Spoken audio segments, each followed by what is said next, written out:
Congress has given huge tax breaks to large corporations so that some of the most profitable and largest corporations in America today pay zero in federal income taxes. We have just passed the largest military budget in the history of our country, $740 billion, more than the next 10 nations combined. And by the way, there was almost no debate about the size of that huge budget. Trump's veto dealt with other issues. Meanwhile, over 500,000 Americans are homeless. Half of our working families are struggling to survive paycheck to paycheck.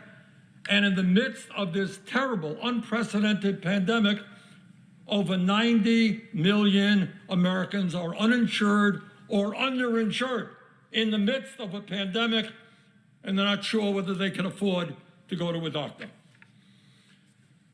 Madam President, we are coming to the close of one of the most terrible and painful years in American history. That is a tragic fact.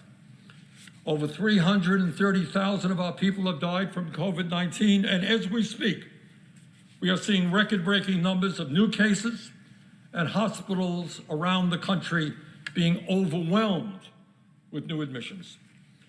During the last year, the education and well-being of tens of millions of our young people, from childcare to graduate school, has been disrupted.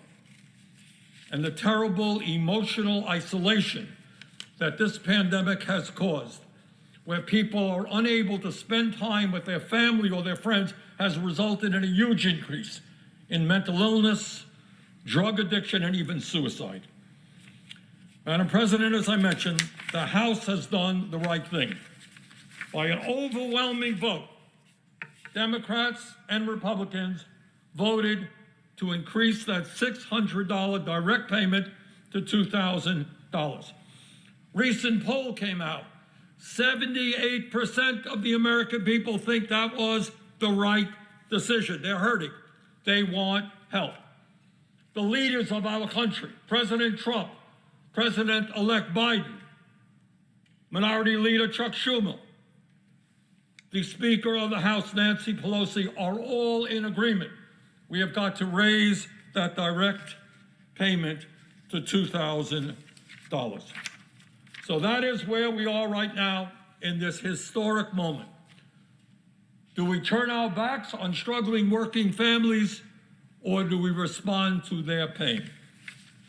So, Madam President, would the senator modify his request that immediately following the vote on the veto override, the Senate proceed to the consideration of H.R.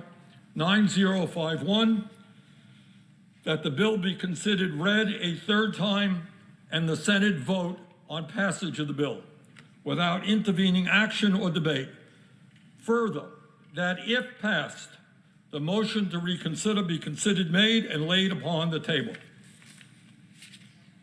Is there objection to the request for modification? Object. Objection is heard. Is there objection to the original? I object. Objection is heard. Under the previous order, the Senate will be in a period of morning business with